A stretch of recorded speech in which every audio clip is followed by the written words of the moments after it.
ઉમરગામ તાલુકામાં આવતીકાલે જિલ્લા પંચાયતની 7, તાલુકા પંચાયતની 30 અને નગરપાલિકાની 20 બેઠકો માટે મતદાન યોજાવા જઈ રહ્યું છે. ચૂંટણીના આ પર્વને ધ્યાને રાખી ઉમરગામ ખાતેથી તમામ મતદાન મથકો પર ઈવીએમ અને જરૂરી સામગ્રી રવાના કરી દેવામાં આવી છે. સમગ્ર તાલુકામાં શાંતિપૂર્ણ માહોલમાં મતદાન પ્રક્રિયા પૂર્ણ થાય તે માટે ચુસ્ત પોલીસ બંદોબસ્ત પણ તૈનાત કરાયો છે. ચૂંટણી અધિકારી અને ડેપ્યુટી કલેક્ટર શરદકુમાર બાંભરોલિયાએ તંત્રની પૂર્વ તૈયારીઓની સમીક્ષા કરી કર્મચારીઓને જરૂરી સૂચનાઓ આપી હતી. ઉમરગામ નગરપાલિકામાં 8 અને જિલ્લા પંચાયતમાં 1 બેઠક બિનહરીફ જાહેર થયા બાદ હવે બાકીની બેઠકો પર રસાકસી જામશે. તંત્ર દ્વારા તમામ નાગરિકોને લોકશાહીના આ પર્વમાં જાગૃત બની અચૂક મતદાન કરવા ખાસ અપીલ કરવામાં આવી છે.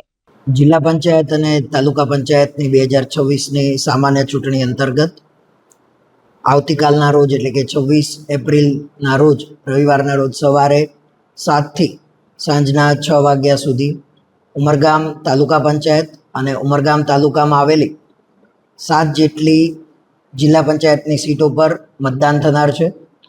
તેમાં તમામ મતદારોને અપીલ કરીએ છીએ કે ખૂબ જ મોટી માત્રામાં જઈને આ લોકશાહીમાં આપણને જે મત કરવાનો અધિકાર પ્રાપ્ત થયેલો છે એનો ઉપયોગ કરીએ.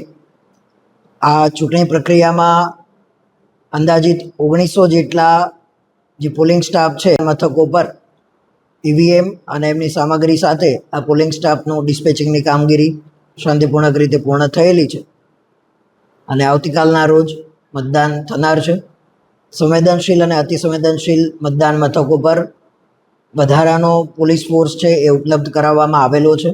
તમામ મતદાન મથકો પર પણ સુરક્ષાની એ આયોજન કરવામાં આવેલું છે.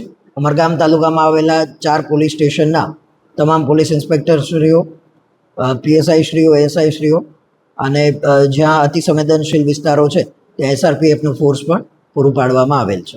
હવામાન ખાતાની આગાહી છે કે આવતીકાલે હીટવેવની શક્યતાઓ રહેલી છે. એના માટે તંત્ર દ્વારા તમામ મતદાન મથકો પર ફર્સ્ટ એડ કિટનું આયોજન કરવામાં આવેલું છે તથા ક્લસ્ટર બનાવીને આરોગ્ય વિભાગ દ્વારા ટીમોનું પણ ડિપ્લોયમેન્ટ કરવામાં આવેલું છે.